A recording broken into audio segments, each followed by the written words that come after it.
பண்றது முள்ள மாறிக்கணும். ஆனா மூஞ்ச மட்டும் கேலண்டர் வர முருகன் போட்ட மாதிரி சித்தா மாதிரியே வச்சுக்கிது. எப்படி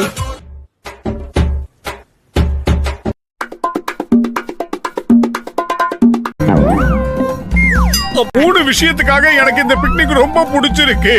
ஒண்ணு இந்த சமோசாவை சூடா சாப்பிடுறது, ரெண்டாவது இந்த இயற்கையை பார்க்க எவ்வளவு சந்தோஷமா இருக்குல்ல.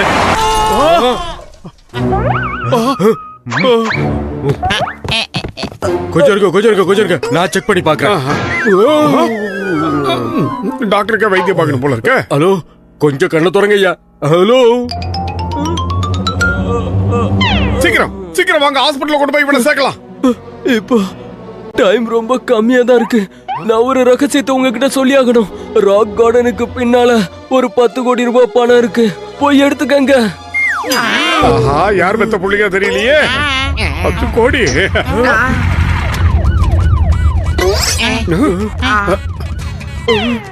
இத பாரு ஓய், அந்த சிங்கத்துக்கிட்ட 10 கோடி மேட்டரை ஓபன் பண்ணிட கூடாது.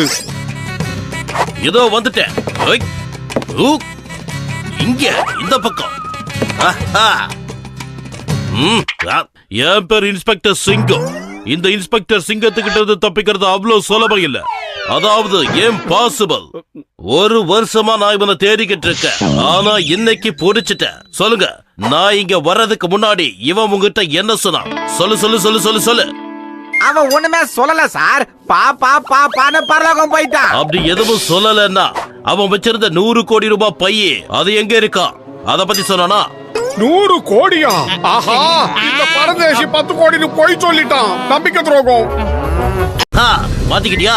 இப்ப சொல்லு, அந்த 10 கோடி ரூபாய் பைய எங்க இருக்கு? அவன் எங்க கிட்ட வேற எதுவும் சொல்லலைங்க. 10 கோடின்னு சொல்லிட்டு மயங்கி விழுந்துட்டான். அதை தவிர எங்களுக்கு வேற எதுவுமே தெரியாது சார். நீங்க இப்படியே சொல்லிக்கிட்டு இருந்தீங்கன்னா உங்களை ஜெயில போட்டு டவுசரை கட்டினா உண்மை வரும்னு நினைக்கிறேன். நீங்க என்ன பண்றீங்க? எல்லாரும் வண்டியில ஏறுங்க. ஏய் கண்ணா, கைதி கண்ணா, கொஞ்சம் கண்ணை தோற. உனக்கு அடிபட்டு இருக்கு. நான் உன்னை ஹாஸ்பிட்டல் கூட்டிட்டு போனோம். டாக்டரே, முதல்ல நம்ம இங்கிருந்து ஓடி போய் அந்த பணத்தை எடுத்து பாதியா பங்கு போட்டுக்கலாம். என்ன சொல்றீங்க?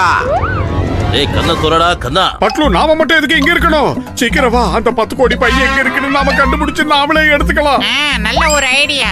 டேய் கண்ணை தோறங்கறல்ல, கை கலியா ஓடாதீங்க. சொன்னா கேளுங்க, நில்லுங்க. இந்த சிங்கத்துக்கிட்ட இருந்து தப்பிக்கிறது அவ்வளவு சுலபம் இல்ல. அதாவது இம்பாசிபிள்.